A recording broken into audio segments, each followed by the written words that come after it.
Hey guys and gals, Sweet Motorhomes here. Glad to have you with us. We are redoing the top of our 40-footer, and I know many of you wonder how many tubes of lap sealant you're going to need to do your roof. I got 6. Stuff worked really good, but 2 more tubes. I would say 8 total. And Julio, tell everybody where all the tools are located. Buscar en el show más de la descripción del video para todas las herramientas. Thank you, Julio, Cesar, Chavez, Rodriguez, Jorge, Johnson, Thompson. So we got 6. I would say 8 is the way to go. You would want your power washer, which is that rigging down there. Power wash the whole top off, and then seal it up good around every item that's bolted to the roof. We did it all the way up here, even around the air horns, around the antenna.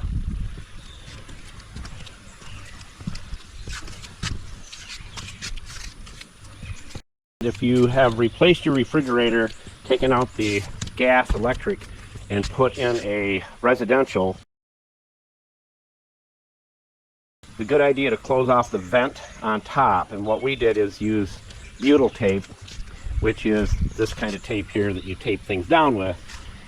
Butyl tape, tape it off, seal it up a little bit, put your lid back on. And the lid was in pretty rough shape, so what I did was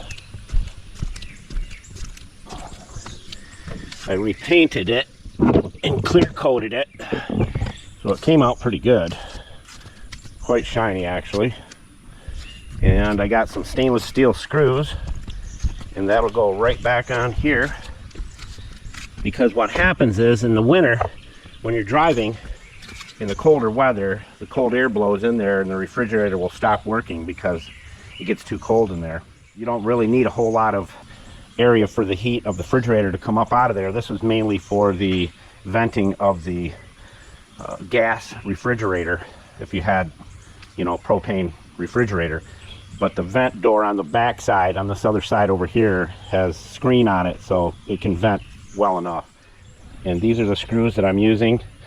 I only had to drill one head of them out on one of the screws that was so rusted I couldn't get it out of there, but these are the ones you want, and they'll just go in there and screw in and it'll be done. But 8 tubes will do you. You'll have probably an extra one left over, but I replaced this dome right here. All I got to do is clean it all up and shine it up with our special polish. But I put the lap sealant on this one last year, so I didn't need to do that. But I did even around the stairs going up on top, around the sewer vent, around all of the roof vents. You want to keep up on this, definitely. And then we have some more coming up on Sweet Motorhomes here. I think you're going to like them. And as we always say, don't be a schmuckle, because if you're a schmuckle, you'll never have any friends, and you'll be a big fat loser. Sweet Motorhomes, out.